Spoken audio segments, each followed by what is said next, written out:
Welcome to FitBody Lifestyle, the show where we dive deep into the world of fitness, health, business, relationships, and the art of living a balanced life.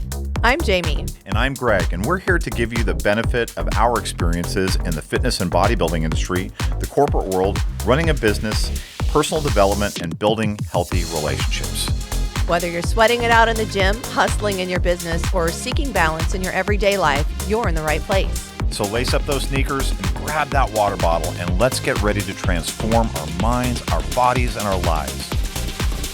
Welcome back to FitBody Lifestyle, and we've got another awesome fusion hack for you today where we're going to be talking about your relationship with food and whether it should be fun, fuel or compulsion. And we've got the lovely Jordan Brannon, IFBB pro and coach and wonderful extraordinaire speaker of the knowledge. Jedi Master. Yeah, got my Jedi Master tricks on you guys. I've learned a lot from this one. These are not the desserts you're looking for? Yep. Sorry, bad. Wow, what an intro. Thank you. So Jordan, first introduce yourself and then let's dive into our topic. Okay, hi everybody. I am Jordan Brannon. As Jami said, I'm an IFBB bikini pro and Olympian. I am also a business owner and a wife, and I currently live in Scottsdale, Arizona. So that's something new for you guys. And yeah, I'm just really excited to be here today and give you guys some hacks when it comes to food.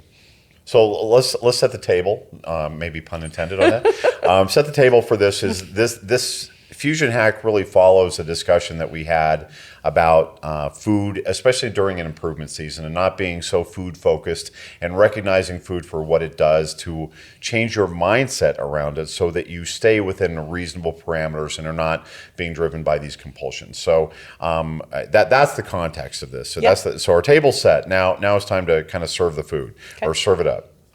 Serve it up. We're serving this and we're serving that. So talk about how you look at food and how you're orienting your mind around it. Yeah, I think with food, it's about finding balance, right? And as an athlete, obviously we want to eat to fuel our bodies within our training and whatever our goals are. But especially in an improvement season, I think it is important to find that balance, That's why macros are such a great tool. I started tracking macros with FitBody Fusion, and it does allow you that flexibility to get some things into the diet, that allow you to meet the mental need, but then also that you can stay on plan. So I think ultimately it's about fueling 85 to 90% of the time with nutrient-dense whole foods and making sure that it's working for a goal, but then also allowing yourself to have some flexibility to have an Oreo cookie if you want one here or there, as long as you're being reasonable with yourself. I love that you did the Oreo cookie example because I actually had one client that she would have one Oreo cookie every day. Yeah. And she was able to stay on track because it was just her one little treat that she'd look forward to each day. So I love that you're explaining kind of like that balance between fun and then eating for purpose. So what about the compulsivity of eating and when people are feeling a compulsion, like what is your advice then for them to then be able to tap into that balance again? Yeah, I think compulsion eating is a lot to do with the mental, right? What's going on emotionally, what's going on around you in your environment. So what I address my clients with is, start to journal in that moment. Take a second to not grab the food, because if you're, wanting to binge or wanting to grab for something, just give yourself a second to maybe write that down, or what is that word? Or, you'd be surprised when you start journaling how much actually comes to paper and how much you start learning about yourself. And another tool that I give my clients is to set a timer, a 10-minute timer. And in that time, go do something else, right? Go run an errand, go clean something, whatever. Just do something to kind of keep your mind off of it. A lot of people meditate too during this time. And it allows you to bring that hard feeling almost down and ground yourself. And if you're still feeling very, what I want to say, compelled, thank you, to grab for the food, maybe you do need to grab for the food and just to honor yourself in that moment. However, a lot of the times, 85 to 90% of the time, I find that my clients are able to kind of pull themselves out of that emotional response. And maybe they still grab for food, but they grab for a better option. They're grabbing for fruit or a protein bar versus the ice cream that's deep in the freezer.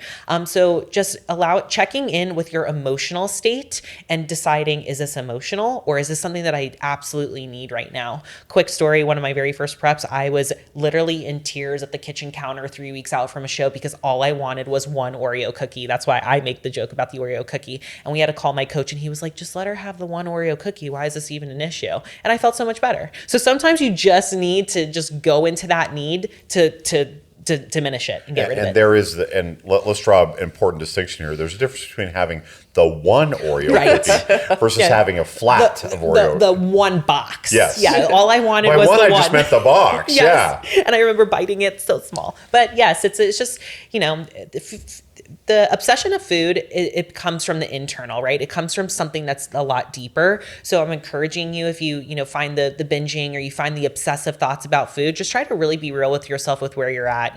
How are your hormones? Is this a hormonal thing? Is this an emotional thing? Are you going through a tough breakup? Are you going through something very stressful in your life? Maybe try to find other avenues other than food, especially if you know that part of your life has always been about emotional eating. Change the dynamic, do something else, go for a yoga class, go for a walk, try to do something different. And you might find that next tool that you've tried works even better for you and leaves you feeling a lot more satisfied than the food can. I really like the journaling aspect, and I've encouraged a lot of people to do that, in part to identify what the trigger is. Yeah. What was going on in your life that produced that compulsion at that moment? Was it a TV show? Yeah. Was it a song on the radio? Was it driving by a certain thing and bringing back memory? Was it a smell? What was that thing that produced that stimulus? Well, identify that stimulus, and then, as we've talked about before, create that space And do after the something about stimulus. it. Well, and also maybe it's a lack of True. something. Absolutely. And so, we were talking about this before we came on, is boredom. Yeah. Because I know, I can speak from my own experience. A lot of times what happens is I feel like we're so busy during the day that it's distracting us. We're not thinking about food as much. And then as soon as it's time to shut everything down and we start to relax and our bodies relax, our cortisol levels are coming down. And now all of a sudden, ooh, I want to eat, I want to eat, I want to eat, I want to eat. So, it could even be, maybe some behavior modification around that. Absolutely. I mean, it's really about, trying to find what is triggering you and, if you are bored, then maybe find something else to do in your nighttime routine. I think a lot of people get so caught up in scrolling, and that can cause the emotional disturbance. And now we're hungry. Maybe do something different at night. Put your phone down or have a no phone rule in bed or something of the nature. Change the dynamic of what is triggering you, and you're going to be very shocked with how satisfied you feel and how much more happier you feel, even though you feel like you're eliminating something that does mean so much to you and that feels so innate right now at the time. Changing that behavior, you're going to find so much more about yourself and that confidence, and I think feel more satisfied. So what's your position on food porn? Oh man, And to be clear, food porn, what I'm talking about is people. Some athletes will watch the food channel, the cooking channel. Yeah. Will watch. I mean, that'll be their day. Is just filled with watching those oriented things. And while they say that I watch it because I can't have it, I just got to believe that mentally, internally, that's shifting your mindset around the focus on that. Yeah, isn't that weird? I actually do find comfort in some preps of watching the food channel. It's not that I want to eat it. It's just, I don't know. It's very interesting. There was a prep where I saved literally everything on social media that I wanted to eat after the show. I never had one of those things. It's just so mentally stimulating. And I think it creates ideas in your brain of things that you might want. And then you start obsessing and it creates just this really bad cyclic effect. So to me, it's you have to know in a prep what's going to trigger you. And most of the time it's going to be stress, food, and things like that. So try to remove yourself, in my opinion, from those situations. And your job as an athlete and even as a lifestyle person is just to keep your mind as clear as possible and do what's going to make your brain the most healthy and free version so that you don't feel compelled to have the emotional boredom or type eating. Just strictly look at food as a tool. It's a fuel. It's something that you have 100% control over if you decide to control it. I had a client tell me yesterday that she shared with me that she's like, when I'm deep in prep and the cravings are starting, because as we get leaner, we're going to be hungrier. This is part of the process.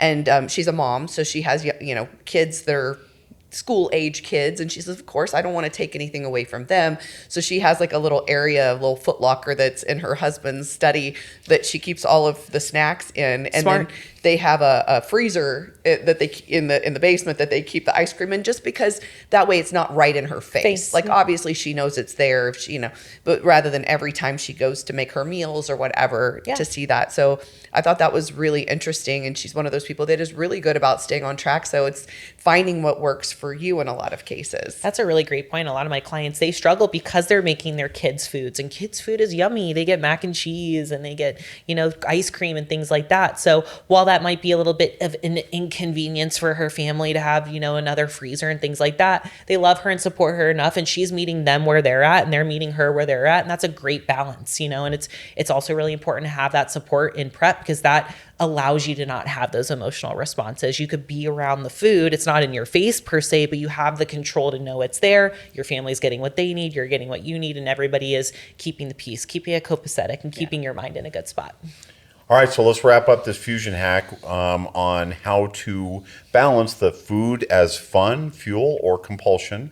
And you talked about journaling as being important. You talked about creating that space for yourself to apply something more positive to it. You also talked about looking for those emotional triggers that may be causing you to do that, and that ties in with the journaling. Is there any other aspect to this fusion hack that you want to share with everyone? No, I think we got it all. Okay. All right. Remember the 3 B's, everybody. Be safe, be good to yourself, be good to each other, and take care. Thank you for tuning in to FitBody Lifestyle. We hope today's episode has left you feeling motivated and equipped to tackle your fitness goals, business challenges, and the daily dance of life. Remember to value progress over perfection. Life's tough enough alone. Find the chosen family around you to help you along the way. If you enjoyed today's episode, we'd really appreciate it if you would subscribe and leave us a review on your favorite streaming platform. And don't forget to follow us on Instagram at FitBodyFusion.